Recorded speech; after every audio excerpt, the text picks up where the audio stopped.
We're waiting for one of our members to log off and then log back in again because their image froze.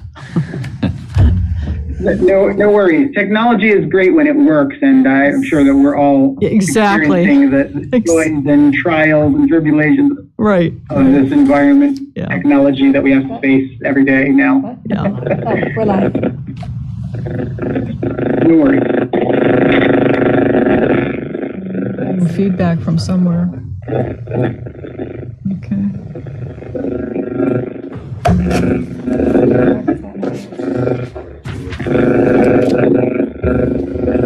Hey, Miriam, is that you? Are you caller two?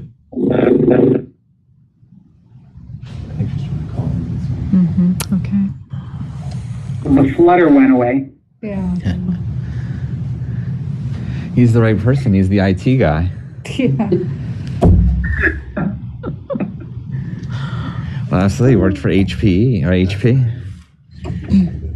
She signed in now. Can you hear us, Miriam?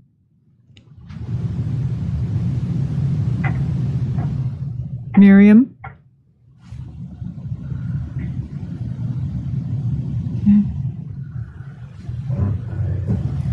My conference call from that one. Okay. We'll try something a little different. Yeah. Oh, wait. Is that she's her? not. Okay, that's her. Okay. Oh, Miriam, hi. Can you hear us?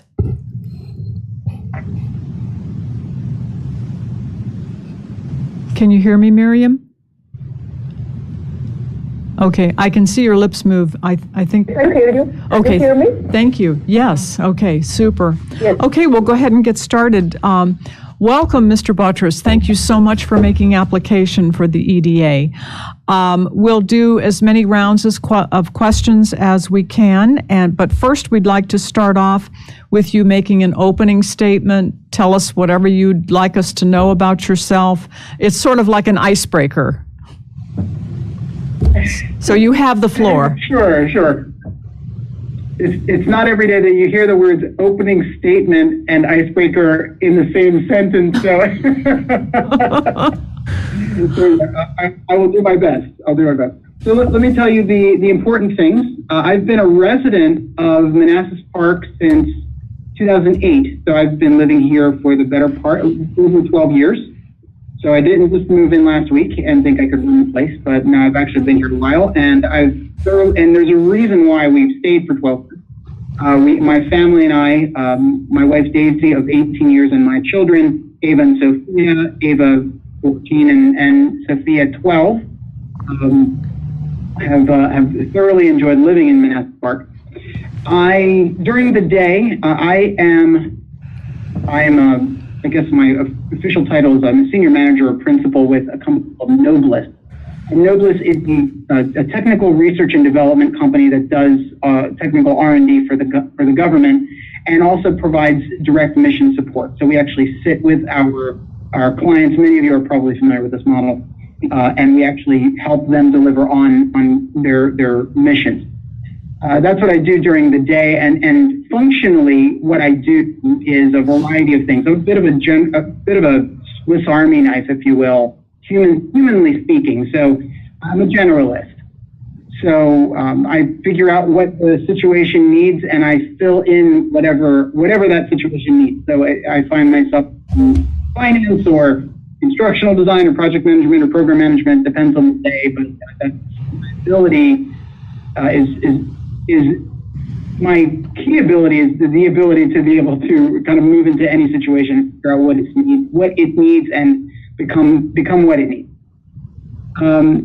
When I'm not working, what I do for fun is in the evenings, my kids and I and my wife and I, we actually walk Bloom's Park about once a day if we can do it, if the weather permits. So we do that for fun and for sanity.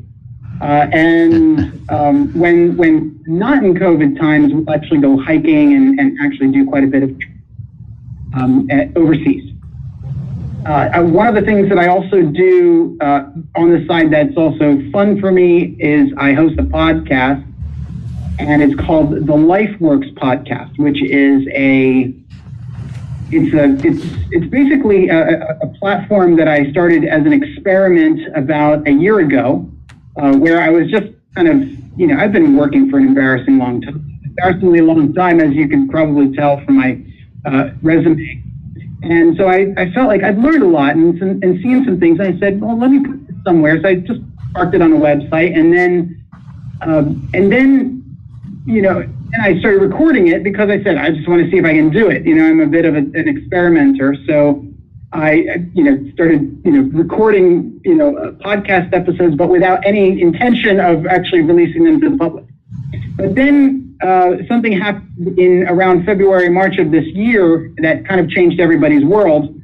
And so I thought, well, it might be interesting to actually get some guests on to help us understand some of the things that are happening in the world. So I've gotten some very interesting guests to come on and help me and educate me and some of my friends on things like, some of the social movements that have been taking place. I have had a doctor come on and give us a medical perspective on COVID-19 and how to protect ourselves from it. I've had decorated police officers come on during the time of the social movements around April and May, along with a variety of other experts, which has just been a lot of fun. So I'm one who likes to learn and one who likes to make that available to the public. I also am interested. I'm also someone who is a constant. As I said, I'm someone who loves to learn and who loves to grow. So I really love things that grow. I think that to kind of bring it to the topic at hand, one of the things that I'm someone who is growth oriented. So when the opportunity presented itself for me to at least provide some level of, I hesitate to say the word expertise, but input on the economic growth of the city, I didn't hesitate really. I would love to see. I would love to see. It's just to see our city grow, to see our city really live up to its vision and mission, being one of the premier places in Northern Virginia to live.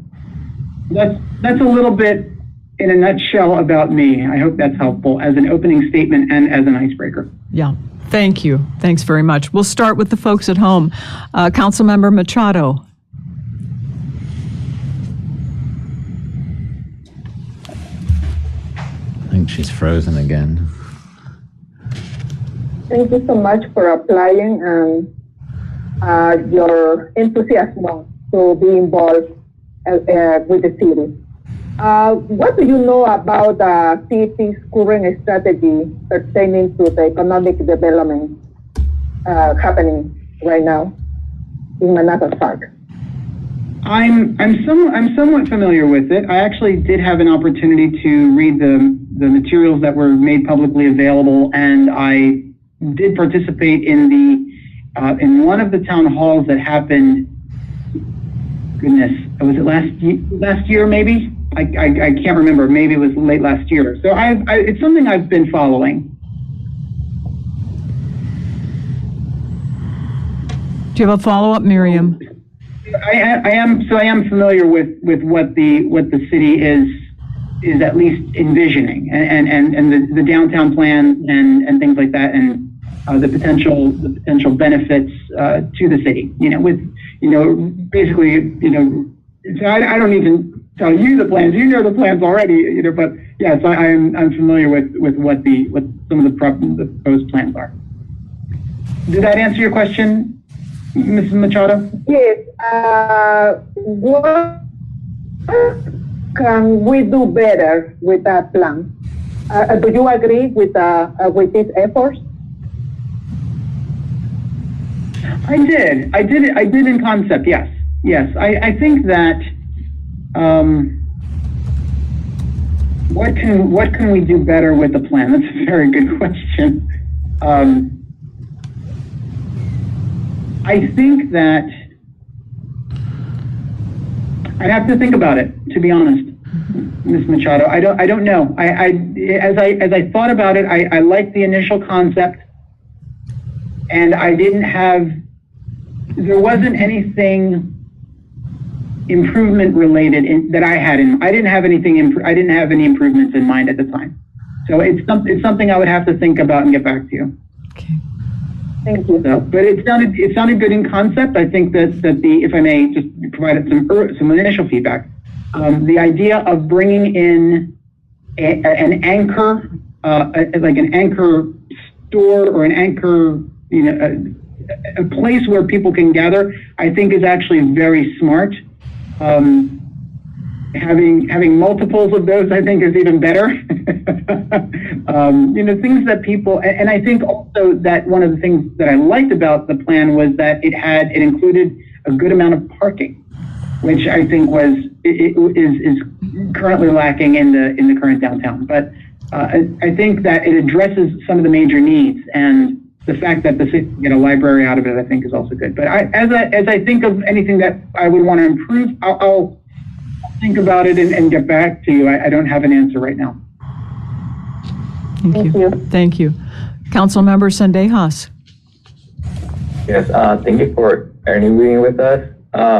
My question is, what is your opinion of public-private partnerships between developers, businesses, and government? I think that they are necessary. I think that something as ambitious as this project requires a partnership between government and commercial providers. Neither the commercial provider can do it alone without the city's permission, and the city doesn't have the resources to be able to do it themselves either. So it's kind of a necessary and symbiotic relationship. They need each other in order to pull it off. So in my very simplistic view, I think it's the relationship between the government and the commercial provider is necessary. Does that answer your question, Mr. Candejas? Yes, thank you. Mm-hmm. Thank you. Councilmember Javed. Hey, good evening. So one of the roles and functions of the EDA is for business retention and expansion. So what would be a specific goal of yours to help develop the business community in our city?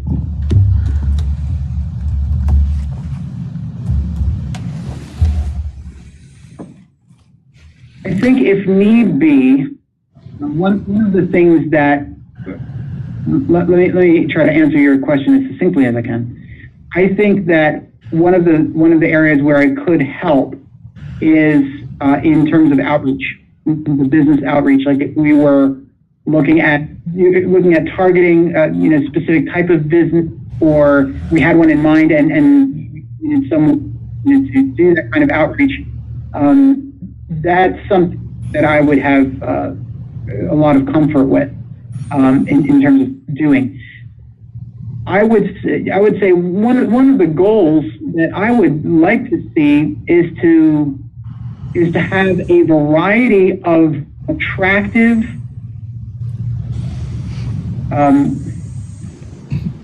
I guess to have in the city center to have a variety of attractive stores, restaurants, attractions, things that really draw people to the city, and actually have them spend their money here. So a variety of shops and restaurants and coffee houses, and if a movie theater is on the horizon, I mean that would be amazing. But just to have a variety of really attractive stores to really sort of brighten and broaden the economic piece of the city. That would be my goal is really just to have a variety of attractive commercial spaces, stores, restaurants, populated in our city center. Sure, thank you. Okay, thank you. Vice Mayor Banks? Hi, Mark. Thanks for your interest in the EDA. Of course. My question is going to be a little more on the outreach. So how would you conduct this outreach to recruit or to attract these new businesses, these attractive businesses that you want to seek and bring to the city? Well, I think it would begin with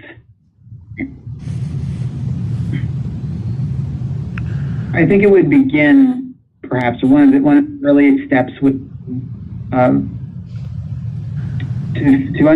for me personally to have an understanding of what we can offer them, what the incentives are for a business to come, to come and set up shop, as it were, in Manassas Park. I think I would want to have an understanding of that first. And then I think we would develop kind of a target list of the kind of, what's the mix that works? What's the mix of different types of stores and restaurants and commercial, commercial use spaces, and residences, because I know that's a part of the plan as well. Like, what is that optimal mix of different, I would just call them store types, right? For lack of better education, and based on that, ideal mix, then we would go out and target, so if we want, one movie theater and one coffee house and 3 restaurants and, a clothing store and what have you, I think, we figure out what we can actually offer, potential businesses. We come up with our list of, kind of what is it that really attracts people to a city center, and then based on that composition, we go out to the business community and figure out who's game, and for like I said, setting up shop in Manassas Park. Does that help? And then we of course do the requisite outreach through business agents or directly to business owners. We get lists, or however we do that. I think the outreach follows naturally once we have an understanding of what we can offer them, and then what our objectives are in terms of the composition. Does that answer your question, Mr. Banks? Yeah. Yes, thanks. Yeah. Thank you, Preston. Councilmember Mensing? People have a lot of options when they go out. They have all the places on Liberia. They've got Old Town Manassas. How can we make ourselves stand out so that people choose to come to Manassas Park? That's a fabulous question, and it's one that I've been thinking about a lot. I think that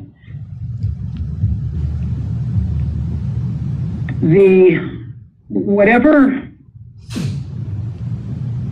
is brought to Manassas Park in terms of commercial offerings, it needs to be really, really differentiated. So I think that it has to, we've got to give people a reason to come here, right? Something like a unique experience movie theater would be a really good draw. Some really marquee restaurant, would be a good draw. You have and of course, your typical, your typical franchises, things like that. I think that a combination of having really, really compelling options to the other commercial options that are out there is one thing. It might also help us to have a compelling communications campaign, because it's one thing to have something really, really great, but the other side of that is it doesn't serve at all unless people know about it.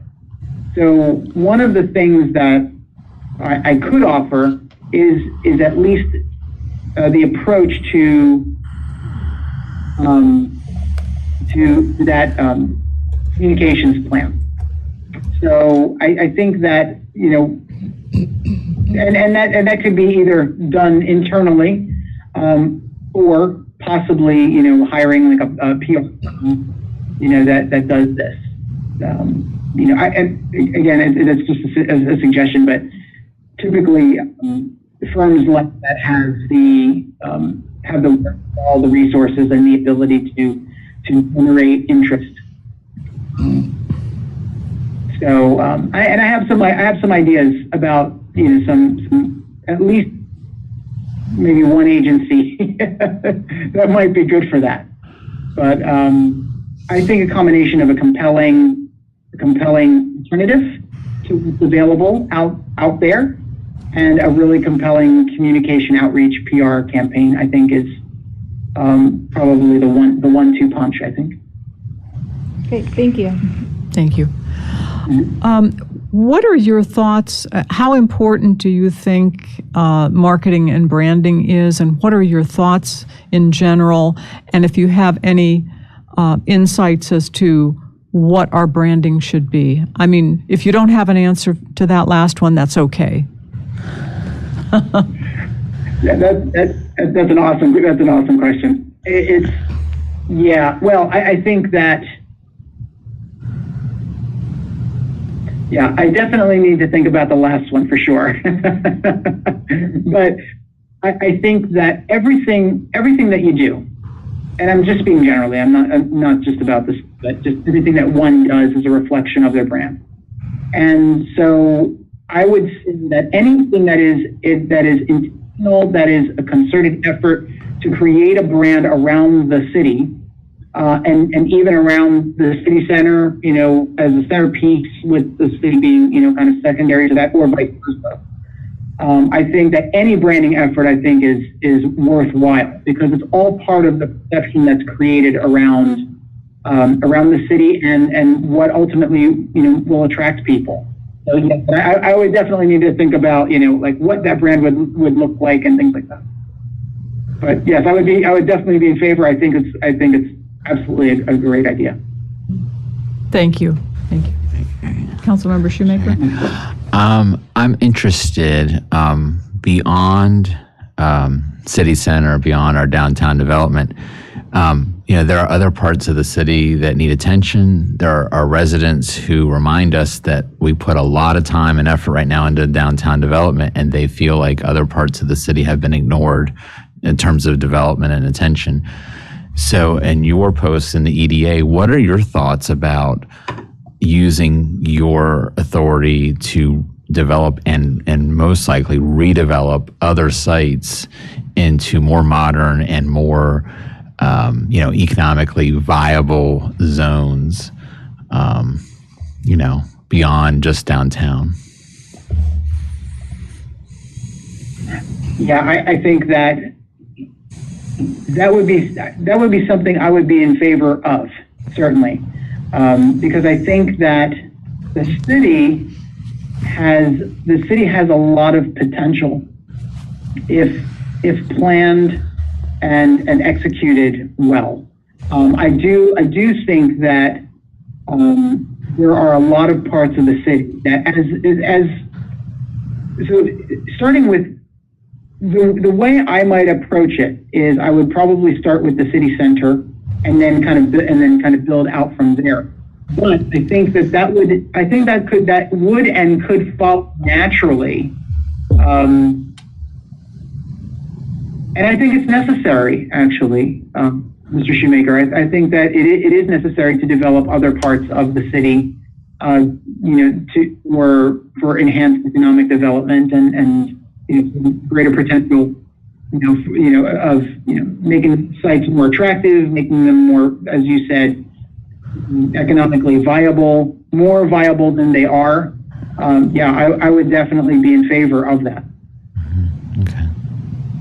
Do you have any? Does that answer your question? Yes, I'm going to follow up though.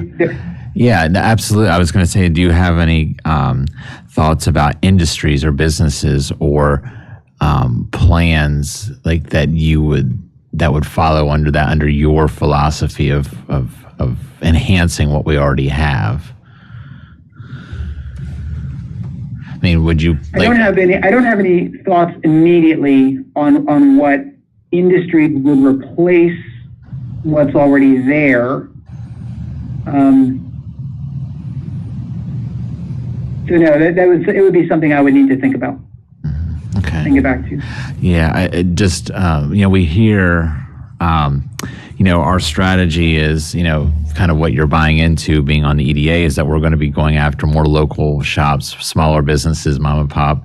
But, we hear from some residents, they want to Target, or they want to, I don't know, whatever, Whole Foods or a Costco or whatever, which is kind of the opposite of what we're, we hear different things, and so how do you balance with kind of the vision that we're pursuing versus you hear residents that may say different things? Like, how do you kind of reconcile kind of differing opinions in our community? Well, if you're, let's be honest. If the city landed a Whole Foods, okay, and successfully landed something, a marquee supermarket like that, the other businesses follow.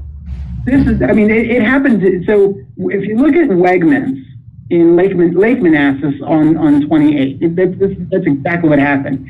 So they said, okay, we're going to build a Manassas, a Wegmans in Lake Manassas. Now, of course, my wife and I were so put out by that. We said, man, the only thing that Manassas doesn't have is a Wegmans, right? And they said, no, we're going to put it in Lake Manassas. I said, that's not Manassas. Anyway, so we had a humorous moment about that. But so Wegmans showed up on 29. Sorry, it's not 29. And what exploded out of that was an entire shopping center that is consumed.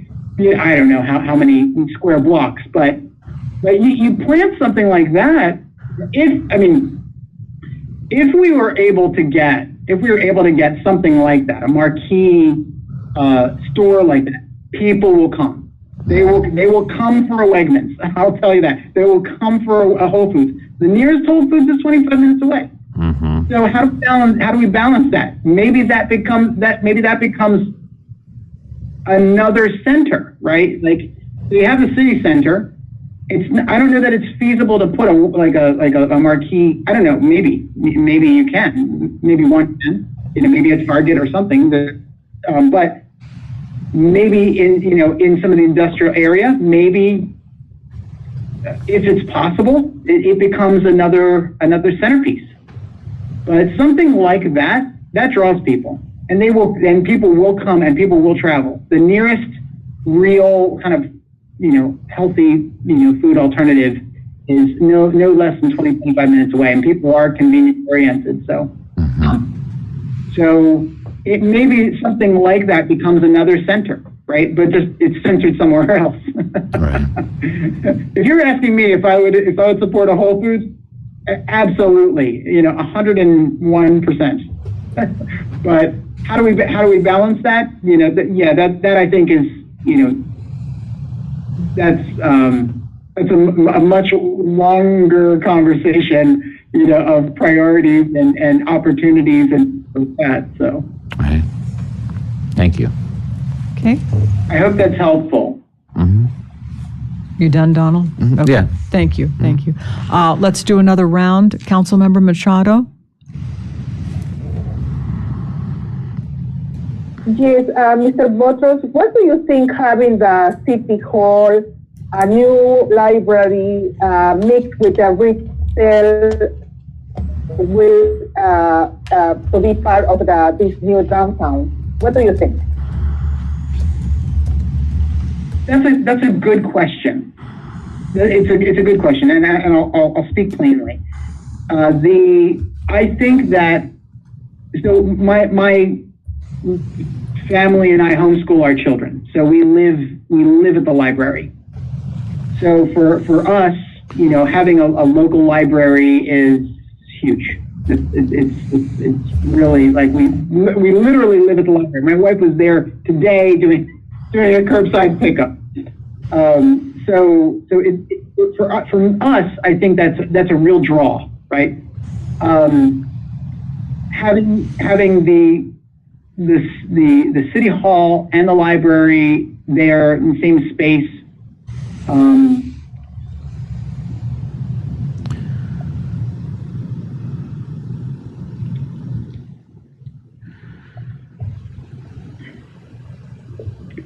I don't know. So I like the idea of the library. My mind on the city hall, I have two thoughts about it. On one hand, my one thought is, yes, it's convenient. Everything's there. It's all, they're located. On the other hand, I'm also wondering if that space could be, better utilized for commercial space. So like I said, I have two minds about it. I haven't decided which one I like better. But with regard to, and that's specifically the hall. With regard to a library, absolutely. I think having a library and having a library that's conveniently located and integrated with the surrounding systems, I think is absolutely must have. So yeah, I would be in favor of that. The city hall itself, the jury is out for me on that. On should it actually be located in the city center or elsewhere? I haven't landed myself on that one. But if it's part of the plan, it's part of the deal, and I don't know. I can be persuaded either way. So I have two thoughts about it, and I haven't landed one way or the other. But the library, absolutely. Okay. Thank you, Does Miriam. that answer your question? Yeah. Thank you, Miriam. Councilmember Sendejas? Yes, people outside Manassas Park tend to confuse Manassas City and Manassas Park. Do you believe that Manassas Park should change its name? Yes or no, and why? That's a fascinating question. I've often thought. So I live in Bloom's Crossing, and so I've often thought, just humorously, not just kind of playfully, of starting a movement to name our local city, Bloom's Crossing, Virginia, right? But of course, I wasn't serious about that. But that's actually a really interesting question, and I think that is it worth exploring? You're right. I mean, when you say Manassas, right, or if anyone outside of Manassas who doesn't live here, they wouldn't know Manassas Park over Manassas City over Prince William County. Like they wouldn't know which Manassas they were in. It's sort of like I used to work for HP, and HP was the same way. You didn't know which HP business unit you were dealing with. Were you dealing with printers, software, hardware, innovation, finance? HP had a finance arm. So it's the same thing. That's a really, really fascinating question. I don't know. I think I'd have to think about that some more. It's not something I'd really thought of. It would really depend on the name, and there are some other cities, like say in Maryland, for example, they've done some clever things like Rockville. I think they call themselves North Bethesda or something like that. They've done some clever things where like they've rebranded themselves and they, to sort of tie into, a more upscale city, and they got away with it amazingly. So I don't know, North Potomac, does that ring a bell? I don't know.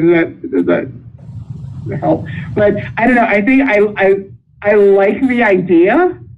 I think it would be fun to bandy around different names. But again, that has to go hand in hand with a really good communication campaign, to really get buy-in from everybody. And that's really something you could have a lot of fun with, actually. And you could get, everybody involved. You could build a social media campaign around that, and you could even get, people outside the city involved, but it's fun to think about. I don't know in terms of priority. Is it a priority? I don't know, but I do think you can have one could have a lot of fun with that kind of activity. It's an interesting exercise. Thank you for asking. Does that answer your question? Yes, thank you. Okay, thanks, Hector. Councilmember Javed? Yes, so my question is in regards to, I guess, residential development and how you feel about incorporating more residential units into our downtown. That's an excellent question. I think that there is probably a feeling in the city, if I read it right, that I think the city is a little, they've had it, in terms of residential development. They're like, okay, enough already. I can ask my kids, they look at like where some of the new row homes on the Bloom's side have come up, and they say, Dad, weren't there trees there before? And I say, yeah, there were trees. And so they're like, why don't these are my kids, and they are 14 and 12, but they're going on 34 and 32, because these kids today are much more mature than we were growing up. They have political opinions now, but they're like, they say, why do they keep building? And I try to tell them, it's not anyone, today. These deals were done years ago. They of course can't understand that, but I'm sure that there's probably some sense of sort of people being, all right, enough. Like we want to keep some trees. I think that's why Bloom's Park is such a hit, because it's a place where people in the city and outside the city can come and enjoy the beauty of the city, and it's here in our borders. So we have some trees, right? So there are places in the city to go to enjoy nature. So to your question, Mr. Javed, how do I feel about residential in the city center itself? I think that the key question to ask is, does it benefit the city to have it there? If it's part of the plan, if it meaningfully adds to the tax base, if it provides kind of built-in residences for some of the commercial storefronts that we might bring in, kind of a steady stream of customers, as it were, then I would say yes. If it benefits the plan and it benefits the city, if it doesn't cost the city anything and doesn't meaningfully add to the administrative load in terms of schools, in terms of traffic, in terms that kind of thing, then I would say I'm in favor of it. And it may just be that that a developer, a savvy developer, might say, well, and I don't know if this has been discussed at all or not, but a savvy developer might say, look, if you let me put in some rental units in there or something where I can derive an ongoing income, I can build you whatever you can want in addition to that. But I think that it's space that's not really. So when you look at a plan, right, where everything's being built, it's space that's not really being utilized for that. It's not being utilized for that purpose anyway. They're industrial, light industrial. They're putting residential there. Will it add traffic? Yeah, probably, right? But if it's part of a larger plan that will actually benefit the city meaningfully. I don't know if they're going to be condos. I don't know if they're going to be rentals. If they're condos, maybe they'll actually be the tax base. But if it does meaningfully add then I would say if it benefits the city, then I would say, and it doesn't strongly detract from the city or people's experience of the city, driving through, then I would be in favor of it. I hope does that answer your question, Mr. Jevin? Yeah, thank you. Okay, thank you. Vice Mayor Banks? Mark, you mentioned earlier, the Wegmans out in Lake Manassas, Yeah. North Bethesda, which I've gone to. Are there any town centers that you like, and what's your reasons for liking it? That's a great question. To pick on something like Reston Town Center would be a little unfair because it's now a full-blown city. But the way it started and developed was, very much like any city center, and it just became so popular and it was so well situated that it just kind of blew up, right? The ones that I really like that I've seen are one. That's one they have. I believe they have an Alamo Draft House there. The other one that I've seen, Loudoun has done a pretty good job of building viable city centers, as far as I can tell. My information may be dated, but they. So one Loudoun is one.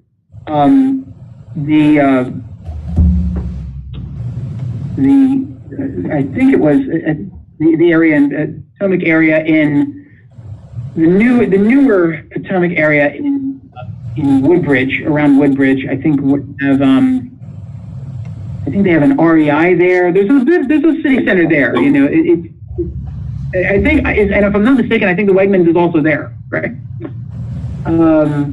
So those are a couple, just off the top of my head, that I like. Even the what they have, the Harris Teeter, the town center there, or that center, it's not bad, right? They have a really good anchor. They have lots of shops. They've got Verizon. They have Buffalo Wild Wings and Smoothie King and some other things like that. They have some things there. That's okay too, right? Even in Manassas, we have some good examples, right? Even not too far from there, that it's not a city center, it's a shopping center, but where the Krispy Kreme is, right? That shopping center has gone through its various fluctuations and gyrations, but all in all, not too bad. Not a bad place to go. They have a good variety there. But in terms of city centers, I think one that I look at is one Loudoun, right? And what I like about them is that they have the anchors, right? They have the Alamo Draft House is the one I'm constantly harkening back to, but they also have a really awesome variety of restaurants and shops and things like that. They've done a really good job. Now, of course, like I said, my information is dated because the last time I was there was just before the pandemic really hit. So things may have changed since then. But I think what I like about them is that they have an anchor. They have a really good, compelling variety of different restaurants and restaurant types and shop types as well. And they've made really, really good use of that space. And I don't know how it compares in size, but they also have good parking, on-street parking, and parking relative to some of the restaurants that they have, and that it's a good layout. Does that answer your question, Mr. Banks? Yes, thanks, Mark. Okay, thank you. Councilmember Mensing? What changes to infrastructure do you think we would need to help make the new city center successful? That's a fantastic question. Infrastructure. Well, I think all the basics, right? Water, power, gas. All of that would need to be solid and in place. It's not a small project. Telecommunications, certainly.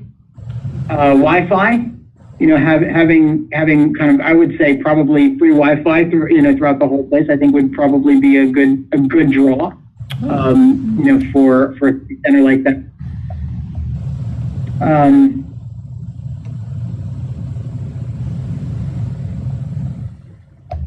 It's a good question. I think that I think in terms of that's about the extent of my imagination at this point in the day.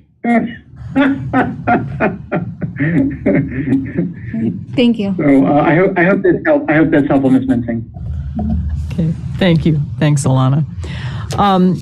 After the initial responsibilities of the EDA are discharged, what do you see the responsibilities of the EDA being on down the line? 3 years, 5 years, 7 years? What horizon do you see, and what do you see it doing? That's a good question. I would say that probably over the next, I would say that the EDA's responsibilities would be kind of really active over the next probably 3 years minimum. While major development is underway, it gets kicked off, and sort of once it's in a kind of an operation and maintenance mode. Well, so I would say that at least the next 3 years or so, the EDA is going to be very busy with that. I think beyond that, years 5, 7, and beyond, I would see the EDA function, and I'm not speaking specifically to me personally, but I mean like the function of the EDA. I think it could certainly exist in a similar form, in terms of providing, advisory services, in terms of providing reach or whatever, what have you, for other economic development projects. I don't see the city center being the last.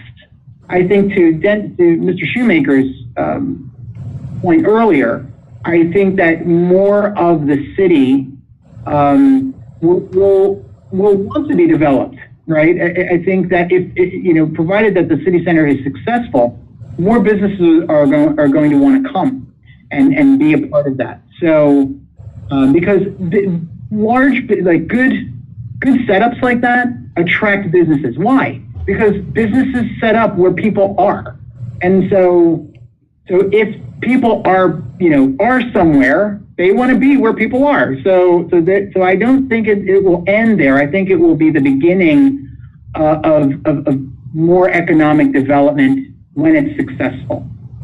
The longer term function of the EDA I see as being kind of an ongoing advisory role. Once its responsibilities are discharged initially, I think that it could continue at least in an advisory capacity to the city council. Mm-hmm. Okay, thank you. Councilmember Shoemaker? Mm-hmm. Thank you. I appreciate your last answer. That was a nice, kind of took part of what I was going to ask. So I'm going to ask you something different. I would, just because I didn't say it to me, I enjoyed reading your resume quite thoroughly. You have so many different experiences and things to bring to the table. So I did want to mention that. So I just wanted to say thank you for that. Thank you for reading it. I read it. You actually do. I read everything. So, it's a blessing and a curse. One thing I'm a little concerned about, so I'm going to give you a hard question, is our applicants for this position, they're all great, but they're all from Bloom's Crossing. And so I'm concerned. Oh, they're all from Bloom's Crossing. Yeah. Right. And I'm concerned in a small city that, let's say that you're appointed, one of the things that you'll be tasked with is to kind of get all of our residents from the whole city behind the projects and the vision that you guys start undertaking on, on the governing body and on the citizens' behalf. How are you going to reach out to all the people in the city and the ones that are not on the EDA? Like, how are you going to reach out to those people and get them on board with, this is the vision that we see, and this is what we hear that the community wants and needs? How are you going to kind of bring those things together? I'm interested in that.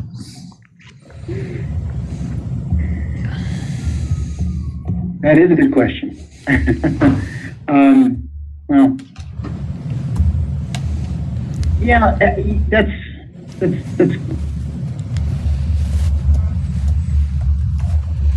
I think that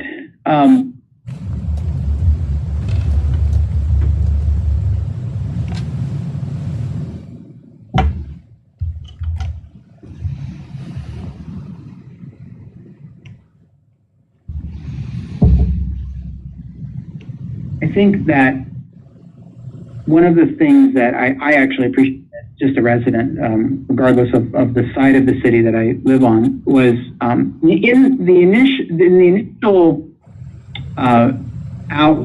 initial outreach, or the initial communications that went out related to this plan, the city center plan. I liked how it was approached. It was kind of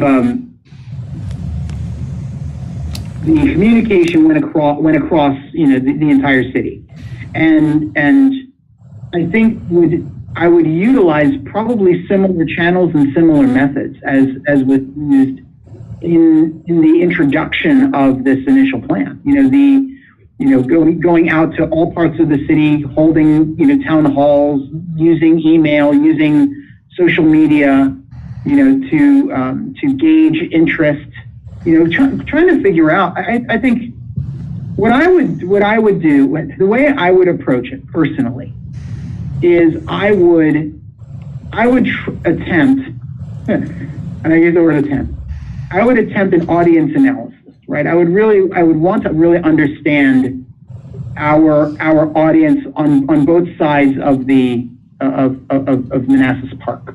Both on the Blooms Crossing side and on the the classic Manassas Park side. So I would want to understand both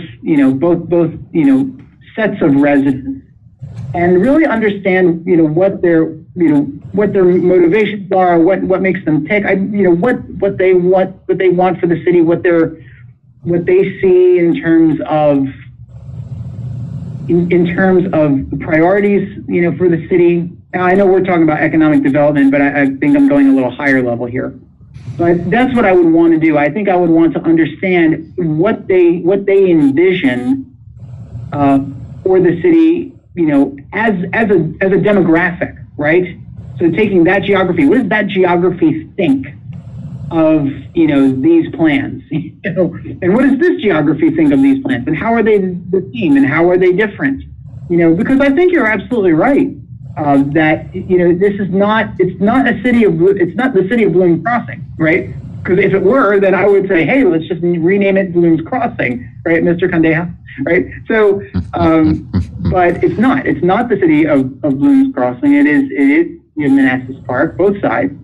And I think I would spend some time understanding both sides and what they consider priorities and what they want for the city.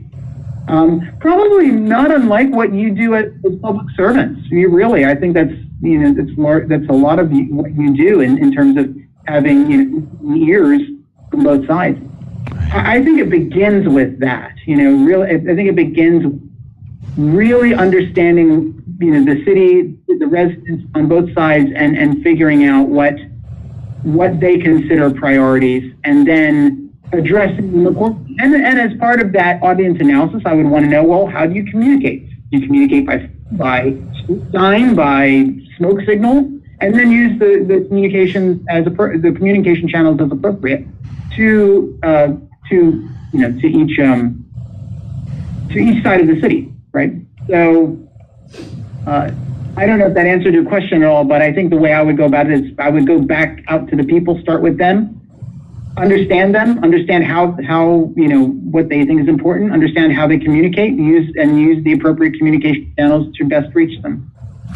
And that's how I would approach it at a very high level. And I apologize if I haven't answered your question adequately, but I think that you bring up a good point. If all the candidates are from Bloom's Crossing, that does give us a slightly tilted view of anything related to economic development, because it would it is a point of view, one-sided point of view, or one city-sided point of view, half the city-sided point of view.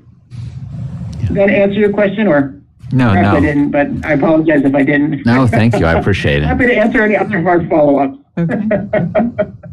Is that it, Donald? No, that's enough. Okay, thank you.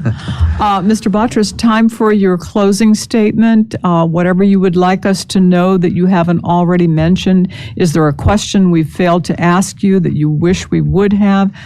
Just feel free.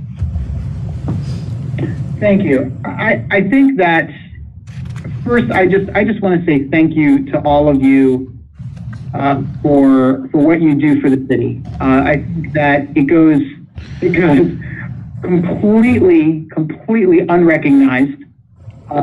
So I just want to say, as a resident and as a citizen of the city for a dozen years, and one that I hope to be for a very, very long time to come, I just want to express my thanks to you for serving the city in the way that you do. I want to thank you also for all of the improvements that you have made, again, that have flown completely under the radar and completely go unbeknownst to most of the residents, except those that are actually paying attention to what you're doing. You've made great strides as a city council, and you've made great to the service, to the processes, to the city's standing more broadly in terms of credit rating and things like that. I mean, we all have individual lives, and we all know how important a credit rating, a credit score is. Well, and you've done remarkable things for that for us as a city in that regard. And again, I thank you for all the improvements that you are making, have made, and are continuing to make. I've been very, very impressed by the performance I've seen out of this group, and I've been very happy. So thank you for all that you do and all that you continue. And I just want to say thank you for the opportunity to meet you in this way. If nothing else, if this conversation goes no further, I just want to express my gratitude for being considered for this, and being able to meet all of you, and to be able to meet all of the pieces behind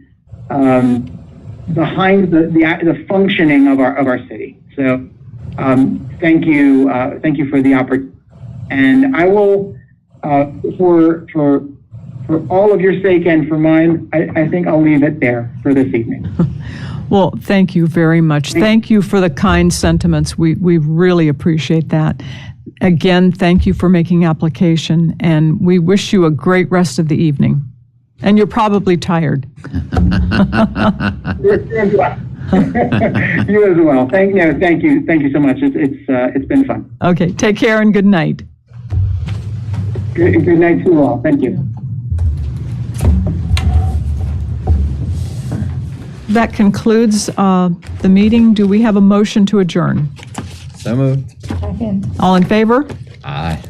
Can you tell everybody we're going to try to set it up for Monday night? The other interviewee. Okay.